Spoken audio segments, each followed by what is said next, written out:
Welcome my dear students of class 11th. Your topic is sets. Exercise 1.5 of NCERT. 3 questions of the 1.5 we have completed. Okay. NCERT exercise 1.5 के 3 questions हम लोगों ने last lecture पे कर लिए थे. Remaining sums of the exercise 1.5 I will solve today.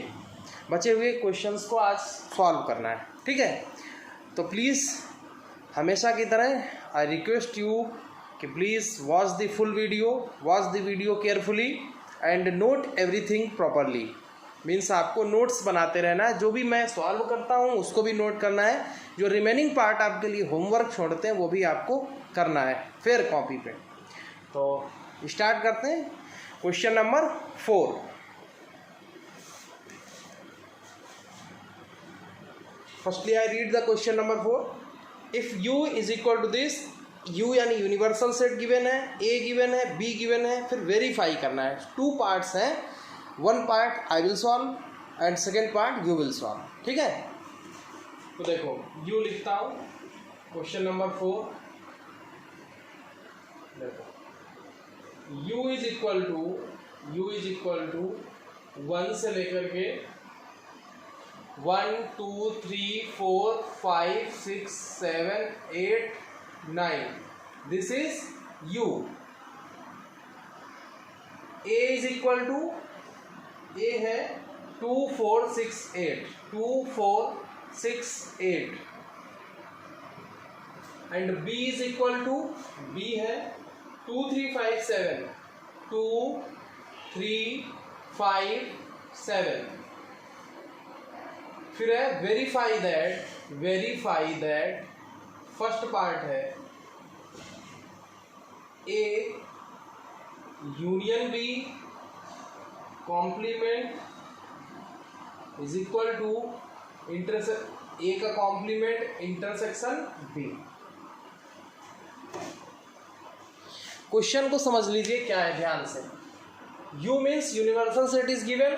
1 A is the कोई set है, B is any set. Verify that A union B का complement is equal to complement of A intersection complement of B. ठीक है, तो verify का means ये होता है जब भी आपको कोई वेरीफाई वाला क्वेश्चन मिले then you have to do it that firstly you will solve any one side and after that you will solve other side. Means एक बार LHS को सॉल्व कर लेंगे, एक बार RHS को सॉल्व कर लेंगे and LHS RHS will be same. Then we will say कि इट इज़ वेरीफाइड. मीन्स दोनों साइड को अलग अलग सॉल्व करेंगे, फिर दोनों साइड इक्वल आ जाएंगे. तो इसको सॉल्व करने के लिए देखो क्या करना है. A यूनियन B का कॉम्प्लीमेंट चाहिए. तो A यूनियन B का कॉम्प्लीमेंट के लिए पहले हम क्या करें, A यूनियन B फाइंड करें. तो देखो since A union B is equal to क्या होगा. A मीन्स ये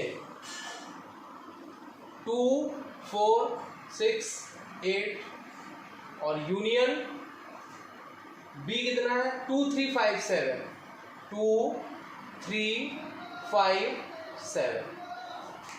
ठीक है, यूनियन अगर आपको ध्यान होगा जब यूनियन और इंटरसेक्शन मैंने पढ़ाया था, यूनियन का मीन्स ये होता है कि अगर किन्हीं दो सेट का आप यूनियन फाइंड कर रहे हैं then you have to write the set in which every element of both sets will be there. मतलब अगर हमें इसका और इसका यूनियन लिखना है तो ऐसा सेट होगा जिसमें इसके भी सारे एलिमेंट हो और इसके भी सारे. रिपीट होने की ज़रूरत नहीं है बट इसमें और इसमें के सारे एलिमेंट्स क्या हो, कवर हो जाए. तो देखो क्या करोगे 2 ठीक, फिर 3 भी है 4 5 6 7 8. देखो दोनों सेट के एलिमेंट कवर हो गए. 2 इसमें है 2 इसमें भी है, फिर 3 यहाँ है 3 हो गया, 4 4 आ गया, 5 5 आ गया, 6 6 आ गया, 7 7 आ गया, 8. मतलब कोई भी इन दोनों में के एलिमेंट छूटे भी नहीं और ना इनमें का कोई एलिमेंट इसमें रिपीट है. ये कहलाता है A यूनियन B. अब अच्छा हमको कॉम्प्लीमेंट चाहिए है. A यूनियन B का क्या चाहिए, कॉम्प्लीमेंट. कॉम्प्लीमेंट का क्या मतलब होता है हमने आपको बताया था, याद होगा. कॉम्प्लीमेंट का मीन्स ये होता है जैसे A यूनियन B का कॉम्प्लीमेंट चाहिए तो इसका मतलब ये हुआ कि हमें ऐसा सेट चाहिए जिसमें इस A यूनियन B के एलिमेंट नहीं होने चाहिए और यूनिवर्सल सेट के वो एलिमेंट हो जो इसमें ना हो। फिर एक बार सुन लो ध्यान से, complement of A union B का मीनिंग ये हुआ कि हमें ऐसा सेट लिखना है जिसमें ए यूनियन बी यानी इस सेट के एलिमेंट ना हो, और इसको छोड़कर जो भी एलिमेंट्स बचे कहाँ के, यूनिवर्सल सेट के, वो लिखने हैं। या दूसरे शब्दों में आप ऐसे समझ लो, नाउ ए यूनियन बी का complement universal set minus A union B. अच्छा, ऐसा क्यों लिखा? क्योंकि डिफरेंस किन्हीं सेट्स का कैसे लिखते हो बताओ। जैसे मैंने आपको जब डिफरेंस पढ़ाया था, जैसे यहाँ universal set minus A union B लिखा, तो डिफरेंस का मीन्स ये होता है कि आपको ऐसे एलिमेंट्स का सेट लिखना है जो यू के तो हो बट इसके नहीं होने चाहिए। यही तो बात अभी मैं बता रहा था, इसका ए यूनियन बी का कॉम्प्लीमेंट क्या होना चाहिए, जो यूनिवर्सल सेट के एलिमेंट हो बट ए यूनियन बी में ए यूनियन बी के नहीं होने चाहिए। तो देखो ऐसे एलिमेंट क्या, इसको ऐसे भी लिख सकते हो, the set of those elements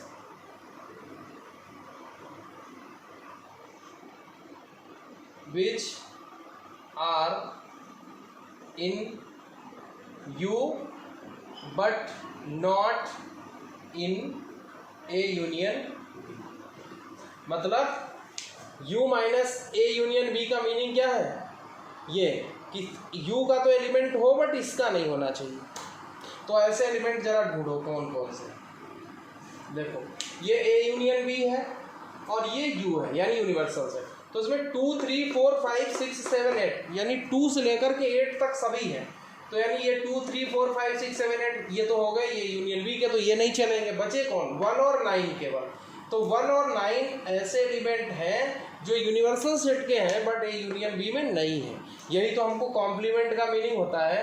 complement means universal set से जिसका कॉम्प्लीमेंट ले रहे हो उसको माइनस कर दो। तो ए यूनियन बी का कॉम्प्लीमेंट चाहिए था, तो यूनिवर्सल सेट से ए यूनियन बी माइनस कर दिया। ठीक है, it means the element of universal set but not the element of A union B. तो ये आया। ठीक है, तो देखो ए यूनियन बी का कॉम्प्लीमेंट की वैल्यू आ गई 1,9, ये सेट आया। इसको इक्वेशन 1 कहते हैं। ठीक, अब हम इसको इरेज कर रहे हैं, इसको लिख रहे हैं, राइट साइड को सॉल्व करेंगे। ठीक, आपको ये सब नोट कर लेना है।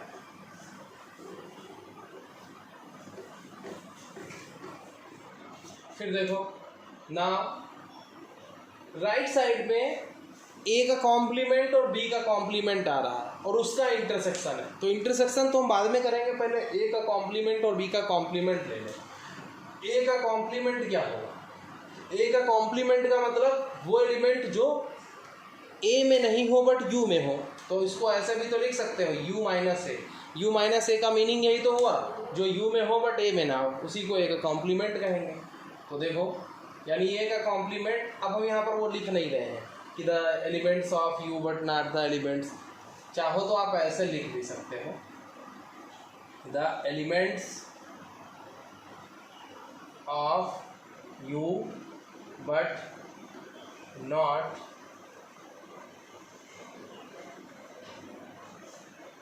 इन ए। तो ऐसे एलिमेंट्स देखो कौन कौन से, जो यू के हो बट ए के ना हो। ए में देखो 2 4 6 8 है, तो 2 4 6 8 इसमें से नहीं लेना है। तो बचे फिर कौन कौन, 1 3 5 7 9। देखो यहाँ से 2 छोड़ दिया, फिर 4 छूट गया, फिर 6 और 8 छूट गया। तो बचे कौन, 1 3 5 7 9। 2 4 6 8 रिमूव हो गए, 2 4 6 8 इसमें से रिमूव हो गए। तो 1 2 रिमूव हुआ, 3 फिर 4 रिमूव हुआ, 5 फिर 6 रिमूव हुआ, 7 के बाद 8 ना, ये हो गया। एंड बी का कॉम्प्लीमेंट क्या होगा, बी का कॉम्प्लीमेंट का मतलब यू माइनस बी, यानी यूनिवर्सल सेट से बी माइनस, यानी इसमें कौन कैसे एलिमेंट होंगे, the elements of U but not in B, मतलब बी के एलिमेंट ना हो यूनिवर्सल सेट के हो। तो देखो यहाँ से बी का कॉम्प्लीमेंट क्या होगा, बी में एलिमेंट है 2 3 5 7, तो आप 2 3 5 7 इसमें से नहीं लेंगे, बाकी लिख देने। तो 1 2 3 नहीं लेना है यानी 4, फिर 5 नहीं लेना है यानी कि 6, फिर 7 छोड़ना है 8 9। देखो 1 के बाद इसमें 2 3 था तो 1 के बाद 2 3 छोड़ दिया, 4 लिखा, फिर यहाँ 5 था 5 छूट गया, फिर 6 लिखा, यहाँ पे 7 था 7 छोड़ दिया 8 9। ये हो गया बी डैश। अब हमें राइट साइड को फाइंड करने के लिए देखो ए का कॉम्प्लीमेंट हमने फाइंड कर लिया, बी का कॉम्प्लीमेंट हमने फाइंड कर लिया। अब क्या चाहिए है, इन दोनों का इंटरसेक्शन, यानी कि हम अब इंटरसेक्शन लिखे दे रहे हैं। इस इतना नोट करने के बाद लिखेंगे क्या जो हम लिखने जा रहे हैं, यानी ये आपको नोट करना है फिर लिखना है।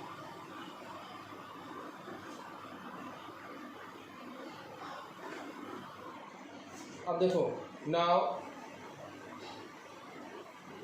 ए का कॉम्प्लीमेंट और इंटरसेक्शन बी का कॉम्प्लीमेंट इज इक्वल टू क्या होगा।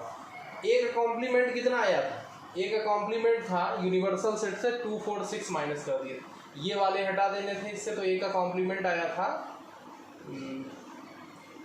1 3 5 1 3 5 7 9, यही तो आया था। 2 रिमूव हो गया इससे, 3 के बाद 4 रिमूव हो गया, 5 के बाद 6 रिमूव हो गया, फिर 7 8 रिमूव, ठीक। और ये बी का कॉम्प्लीमेंट है। हम ऐसा क्यों कर रहे हैं, क्योंकि हमें राइट साइड की वैल्यू चाहिए थी, उसमें ए का कॉम्प्लीमेंट बी का कॉम्प्लीमेंट आता है। तो ए का कॉम्प्लीमेंट बी का कॉम्प्लीमेंट मैंने फाइंड कर लिया है, और इंटरसेक्शन है इन दोनों का ये, और बी का कॉम्प्लीमेंट कितना आया था ये, यानी 1 4 6 8 9, 1 4 6 8 9। अब यहां से देखो इंटरसेक्शन फाइंड कर रहे हैं ए के कॉम्प्लीमेंट और बी के कॉम्प्लीमेंट का। तो इंटरसेक्शन में इंटरसेक्शन का मीन्स क्या होता है, if you have to write the intersection of 2 sets then you will write the set in which the common elements belong of both groups both sets. यानी कि अगर आपको इसका और इसका इंटरसेक्शन लिखना है तो आपको वो एलिमेंट्स लिखने हैं जो इन दोनों में कॉमन हो। जरा कॉमन एलिमेंट देखो कौन है, इसमें 1 है इसमें 1 है, तो 1 दोनों में कॉमन हुआ, 3 इसमें है बट इसमें नहीं है, 4 इसमें है बट इसमें नहीं है, 5 इसमें है बट इसमें नहीं है, 7 है इसमें नहीं है, 6 इसमें नहीं है, 8 इसमें नहीं है। यानी कि इन दोनों सेट्स में केवल कॉमन एलिमेंट्स कौन है, 1 और 9। तो इन दोनों का इंटरसेक्शन क्या हो जाएगा, 1, 9, और इसको कह लीजिए इक्वेशन 2। एक हमने अभी पीछे इक्वेशन 1 लिखी थी, उसमें इसकी वैल्यू आई थी 1, 9, और यहाँ पे इसकी वैल्यू आ गई है 1, 9, यानी इसकी भी वैल्यू 1, 9, इसकी भी value 1, 9। It means these are equal यानी वेरीफाइड। तो लिखेंगे from equation 1 and 2 A union B का complement is equal to A का कॉम्प्लीमेंट और इंटरसेक्शन ऑफ बी का कॉम्प्लीमेंट, यानी कि it is verified.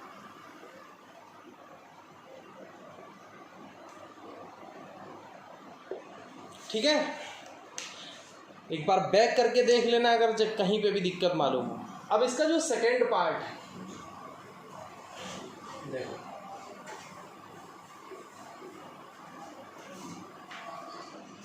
Second part में है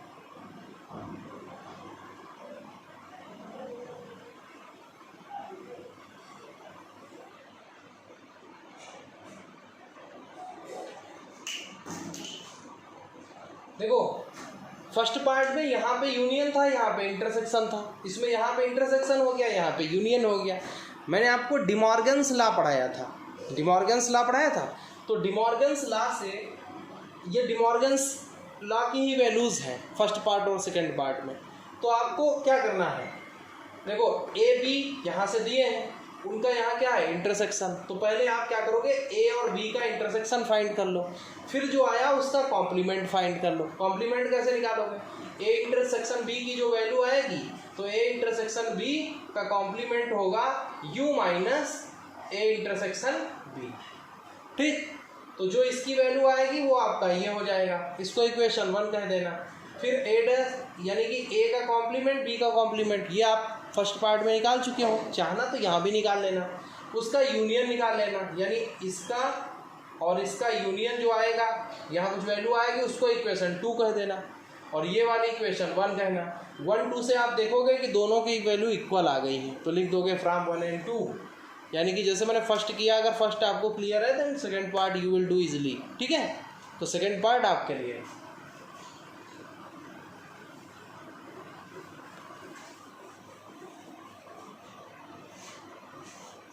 क्वेश्चन नंबर 5 देखो, draw appropriate Venn diagram for each of the following, यानी कि वेन डायग्राम आपको ड्रॉ करना है, थोड़ा सा बस समझने वाला है, बहुत इजी है। जैसे कि देखो 5th का first part A union B और इसका यानी कि कॉम्प्लीमेंट, सेकेंड पार्ट ए का कॉम्प्लीमेंट इंटरसेक्शन बी का complement, third part A union B का कॉम्प्लीमेंट, और फोर्थ पार्ट है A dash union B dash.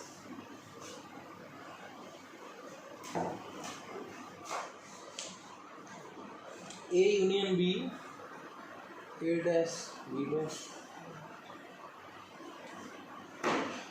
समझिए, जब मैंने आपको वेन डायग्राम बताया था तो याद होगा यूनिवर्सल सेट को रेक्टेंगल से रिप्रेजेंट करते हैं और उसके सबसेट जो ए बी या जो भी होते हैं उनको सर्कल से रिप्रेजेंट करते हैं। तो फर्स्ट पार्ट में देखो क्या किया, ये आपका रेक्टेंगल हो गया, रेक्टेंगल मीन्स यूनिवर्सल सेट, इसमें ये आपका हो गया ए और ये हो गया बी। ठीक, अब क्या कहा है, ए यूनियन बी का कॉम्प्लीमेंट, तो पहले तो ए यूनियन बी क्लियर होना चाहिए और उसके बाद उसका कॉम्प्लीमेंट क्लियर होना चाहिए। हमें ए यूनियन बी नहीं बल्कि उसके कॉम्प्लीमेंट का वेन डायग्राम चाहिए। समझिए, ए यूनियन बी जो होता है उसका मीनिंग होता है कि ए और बी दोनों का, ऐसा हम देखो यूनियन का मतलब क्या होता है, जब आप दो सेट का यूनियन लिखते हो तो ए और बी दोनों में जो कुछ होता है वो सारे एलिमेंट आप लिख देते हो। इसका मतलब ए भी पूरा कवर हो जाता है और बी भी पूरा कवर हो जाता है। तो अगर हमें ए यूनियन बी लिखना होता तो ए का पूरा जितना सर्किल है बी का, यानी कि ये दोनों सर्किल्स में मिला के जितना भी एरिया है वो सारा क्या है, ए यूनियन बी। भाई ए यूनियन बी का मतलब यही तो हुआ कि जो भी एरिया है ए और बी का वो दोनों कवर हो। जैसे देखो 1,2 है एंड 3,2 है, तो आप लिखते हो जब इसका ये मान लो ए है और ये मान लो बी है, तो ए यूनियन बी का मतलब होता है कि इनके दोनों के एलिमेंट सारे कवर हो जाएं, तो 1,2,3 लिखोगे। तो ऐसे ही यहाँ पे भी ए यूनियन बी का मतलब है ए का भी पूरा एरिया और बी का भी पूरा एरिया। ठीक, तो ए यूनियन बी में तो ए और बी के पूरे पूरे एरिया हो गए। अब हमें क्या चाहिए है, ए यूनियन बी का कॉम्प्लीमेंट, तो कॉम्प्लीमेंट उसका उल्टा हो जाता है। कॉम्प्लीमेंट का मतलब ये हुआ, ए यूनियन बी का कॉम्प्लीमेंट का मतलब ये हुआ कि यूनिवर्सल सेट का तो एरिया हो बट ए यूनियन बी का एरिया नहीं होना चाहिए। ए यूनियन बी का कॉम्प्लीमेंट मीन्स यहाँ पे जो एरिया होना चाहिए that area should be of universal set but not of A union B. तो ए यूनियन बी का मतलब है ए और बी पूरा एरिया। ठीक, तो ए और बी का पूरा एरिया कौन है, ये और ये, मतलब दोनों सर्कल्स का मिला के जितना है वो नहीं लेना है और बाकी लेना है। तो आपका ये हो गया, देखो ये, यानी सर्कल्स का एरिया छोड़ देना। क्यों सर्कल्स का एरिया छोड़ दिया, बिकॉज दोनों सर्कल्स का जो एरिया है वो ए यूनियन बी है और उसका कॉम्प्लीमेंट लेंगे तो कॉम्प्लीमेंट में इसका एरिया नहीं लेना है, जो बचा हुआ यू का एरिया है वो लेना है। तो ये हो गया। अब एक चीज़ देखो, सेकेंड पार्ट, आपने डिमॉर्गन्स लॉ पढ़ा था, डिमॉर्गन्स लॉ। तो डिमॉर्गन्स लॉ में क्या था, ये जो देखो ए यूनियन बी होता है, इसका कॉम्प्लीमेंट होता है ए का कॉम्प्लीमेंट और इंटरसेक्शन बी का कॉम्प्लीमेंट।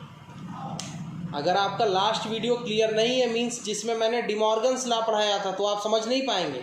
डिमॉर्गन्स लॉ से ए यूनियन बी का कॉम्प्लीमेंट होता है ए का कॉम्प्लीमेंट इंटरसेक्शन बी का कॉम्प्लीमेंट, या ऐसे भी होता है ए इंटरसेक्शन बी का कॉम्प्लीमेंट जो होता है वो ए का कॉम्प्लीमेंट और यूनियन बी का कॉम्प्लीमेंट, ये भी होता है। तो यहाँ पे देखो हमने अभी ए यूनियन बी का कॉम्प्लीमेंट निकाला, ठीक, और अगले पार्ट में है ए इंटरसेक्शन ए का कॉम्प्लीमेंट इंटरसेक्शन बी का कॉम्प्लीमेंट, और डिमॉर्गन्स लॉ से ये और ये होते हैं इक्वल। तो इसका मतलब फर्स्ट पार्ट में हमने इसका वेन डायग्राम बनाया और सेकंड में बनाना है इसका।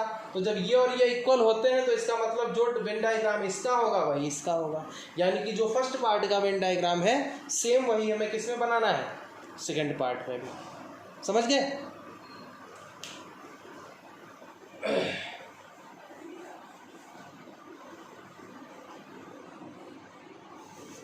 अब देखो थर्ड पार्ट का बनाते हैं।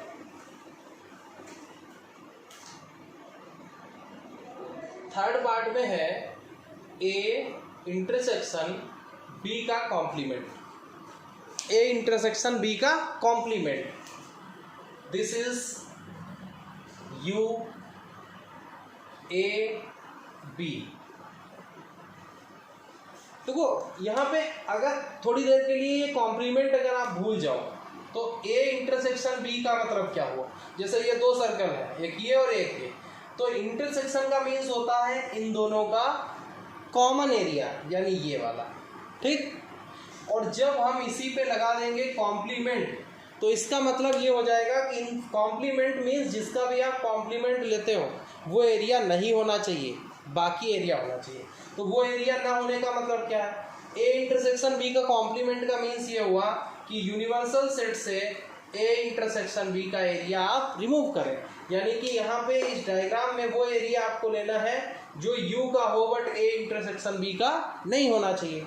तो ए इंटरसेक्शन बी का एरिया कितना है, ये जो बीच में देखो कॉमन एरिया, यानी ए और बी दोनों का कॉमन एरिया कौन है, ये देखो बीच में, यही तो इतना एरिया है जो ए में भी आ रहा है और बी में, तो ये हो गया कौन सा एरिया, ए इंटरसेक्शन बी।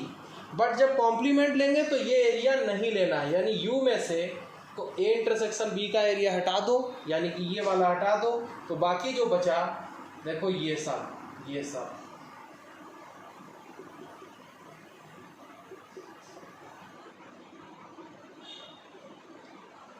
ये वाला एरिया, यानी कि बचा कौन सा एरिया, ये सब आपको शेड कर देना है, केवल ये जितना कॉमन है और बी का वो छोड़ना है। वो क्यों, यहाँ से देखो ए इंटरसेक्शन बी का कॉम्प्लीमेंट ले रहे हैं तो यू में से ए इंटरसेक्शन बी को रिमूव करेंगे, यूनिवर्सल सेट से ए इंटरसेक्शन बी कितना है, इतना, तो ए इंटरसेक्शन बी को हटा दो यू से तो बचा कितना, ये हट गया, बाकी पूरा बचा, तो इसका कॉम्प्लीमेंट क्या हुआ, ए इंटरसेक्शन बी का सारा एरिया हो गया कौन सा, सिर्फ ये बीच का छोड़ के, ठीक है। अब डिमॉर्गन्स लॉ पे आ जाओ, फोर्थ पार्ट में देखो क्या है, ए इंटरसेक्शन बी का जो कॉम्प्लीमेंट होता है वो ए डैश, यानी ए कॉम्प्लीमेंट और यूनियन बी कॉम्प्लीमेंट, ये भी वैल्यू होती है। डिमॉर्गन्स लॉ में दो होते हैं ना, एक अभी जो ये वाला था जब हमने ये फर्स्ट और सेकंड को बताया था कंबाइन करके, अब थर्ड फोर्थ एक जैसे हैं, तो डिमॉर्गन्स लॉ से ए इंटरसेक्शन बी का कॉम्प्लीमेंट होता है ए का कॉम्प्लीमेंट यूनियन बी का कॉम्प्लीमेंट, यानी इसकी और इसकी वैल्यू सेम होती है। तो ये हमने अभी इसका डायग्राम ये है थर्ड पार्ट में, और ये होते हैं सेम, तो जो डायग्राम इसका बनेगा वही इसका बनेगा, ये वह फोर्थ वाला, तो यानी कि थर्ड फोर्थ दोनों क्या हो जाएंगे, सेम हो जाएंगे। यही वेन डायग्राम किस में बनेगा, फोर्थ में। देखो ये आपको देख रहे होंगे तो आपको पूरा ऐसा लगता है शेड है, बट जितना बीच में ये कॉमन है उतना शेड नहीं है, बाकी सब शेड, ठीक है।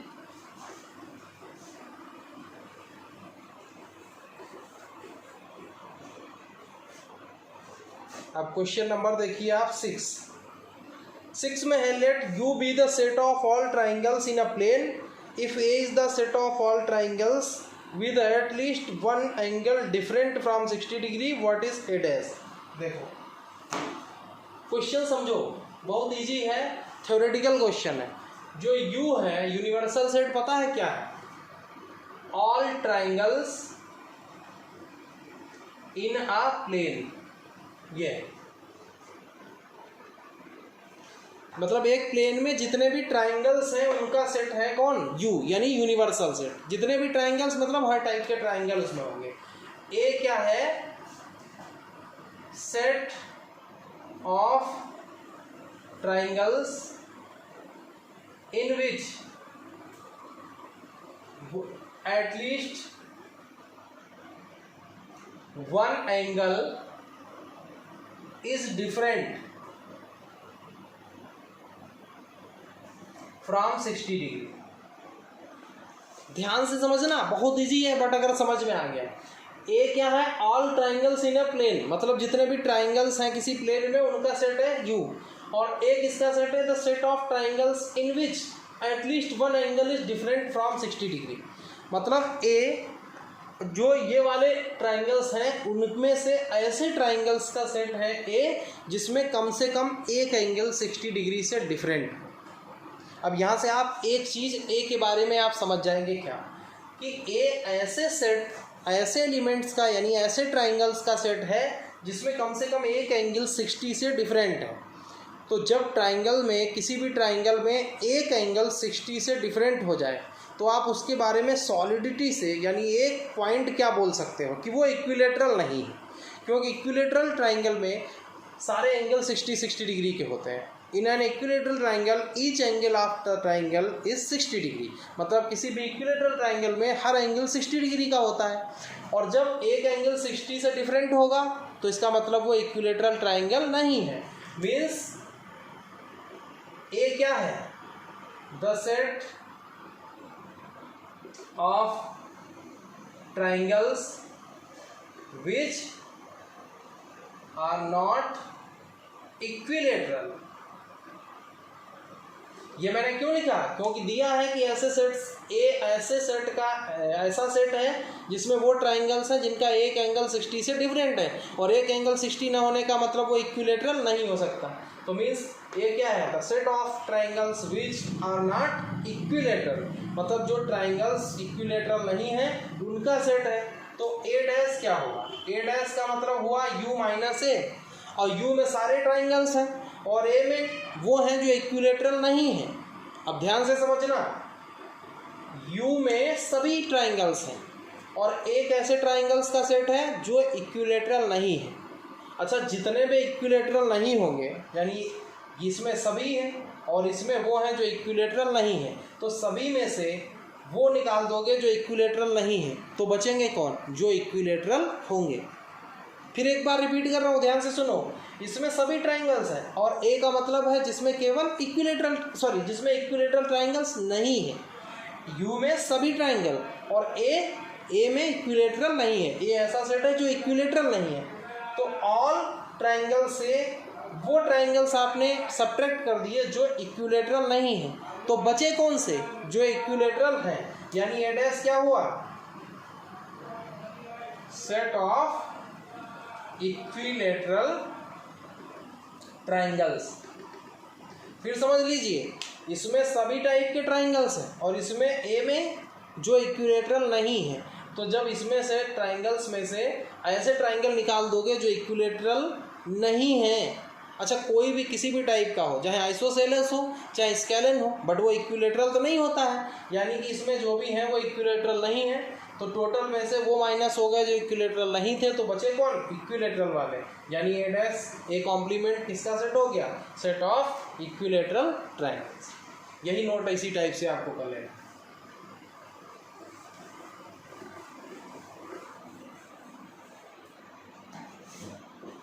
देखो 7 जो है वो मैं आपके लिए छोड़ रहा हूँ, बस हल्का सा हिंट दूंगा। ट्रू, आपको स्टेटमेंट बताना है। Fill in the blank to make each of the following as true. मतलब ऐसा आपको फिल करना है कि जो स्टेटमेंट बने वो ट्रू हो जाए। जैसे फर्स्ट है A union A dash is equal to, second है phi dash, third A intersection A dash is equal to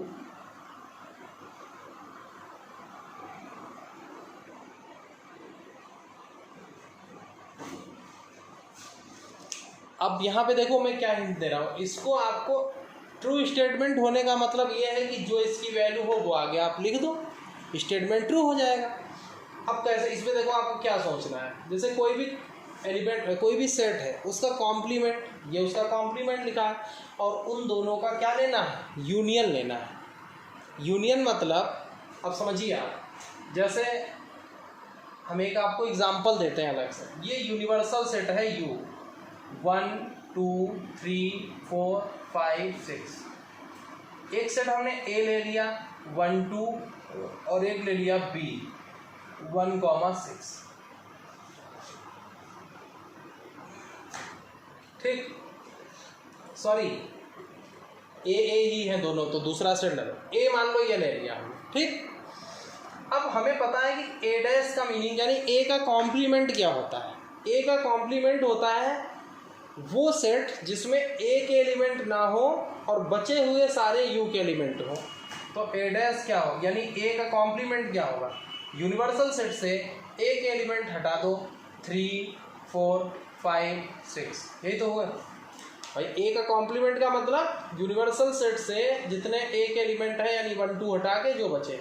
अब हमें इन दोनों का यूनियन लिखना है। इन दोनों का जब आप यूनियन लिखेंगे, यूनियन का मतलब होता है ना इसमें का कोई छूटे ना इसमें का कोई छूटे, तो जब इसमें का कोई नहीं छूटेगा यानी 3 4 5 6 सारे लिखोगे, इसमें का भी नहीं छूटना है तो 1 2 भी लिखोगे, यानी इनका क्या हो जाएगा 1 2 3 4 5 6, यानी आप कहाँ पहुँच गए, ये कौन सा सेट हो गया, यूनिवर्सल सेट। यानी कि किसी भी सेट का उसके कॉम्प्लीमेंट के साथ अगर यूनियन लोगे तो उसका आंसर क्या हो जाता है, यूनिवर्सल सेट, यानी इसकी वैल्यू हो जाएगी U। कैसे, यहाँ से समझ गए। तो यही टाइप का माइंड आपको इन तीनों में यूज़ करना है, अपना माइंड नकल नहीं करनी। मैं एक चीज़ और बता दूँ, 5 डैश जो होता है यानी इम्पटी सेट का जो कॉम्प्लीमेंट होता है वो U हो जाता है, यूनिवर्सल सेट, और यूनिवर्सल सेट का जो कॉम्प्लीमेंट हो जाता है वो नल सेट यानी इम्पटी सेट हो जाता है। तो इनमें आपको अपना माइंड यूज़ करना है, इसमें ज़्यादा आपको लिखना नहीं है बट थोड़ा सोचना है। जहाँ पे भी प्रॉब्लम लगे मुझको कॉल कर लीजिए, वीडियो ध्यान से आपको देखना है, ठीक है। तो हमेशा की तरह please students watch the full video, prepare everything, note everything in your notebook in fair way. I hope that you will follow these things. Thank you so much, मिलते हैं आपको एक नेक्स्ट वीडियो में, ठीक है।